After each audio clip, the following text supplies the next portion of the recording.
عليكم ورحمة الله وبركاته يتكبرات ኢትዮጵያውያን በሙሉ እንደምናችሁ ሰላም ናችሁ አልহামዱሊላህ እኔ ደህና ነኝ ያው ዛሬ ለማለት የፈለኩት በስልጤ ወረዳ ላይ የደረሰው የጎርፍ አደጋ እንደገና በምስራቅ ስልጤ ወረዳ ላይ ደግሞ እንደዛው እንደቀጠለ ነው ማለት ነው እንግዲህ ይህ ነገር ታሳቢ አድርገን ግድቡ እንዲፈርስ ካላደረግን ገና እየቀጠለ ይሄዳል ይመስለኛል ስለዚህ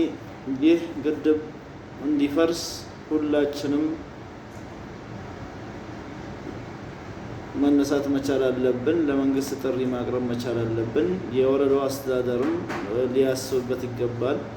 እንግዲህ ለልማት ተብሎ የተገነባው ግድብ ይህን 5 ቀበሌ 6 ቀበሌ ያክል የሚያስነሳ ከሆነ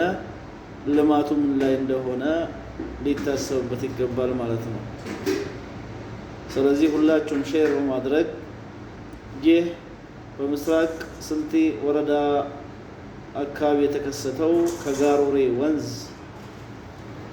ፈንድቶ የወጣው ውሃ ማለት ነው ጎፍለላና አሹቴ ብራቆ አካባቢ ላይ ደግሞ የደረሰው መንዲፋና ወይንም ቡጃንቻ የምትባለው ውሃ ናት እንግዲህ እነዚህ ውሃዎች አንድ ላይ በመሆን ወደ ዘዋይ ሐይቅ የሚገቡ የነበረ ሲሆን አሁን ግን ግድቡ ስለተገደበ የሚሄዱበት ከግድቡም ያው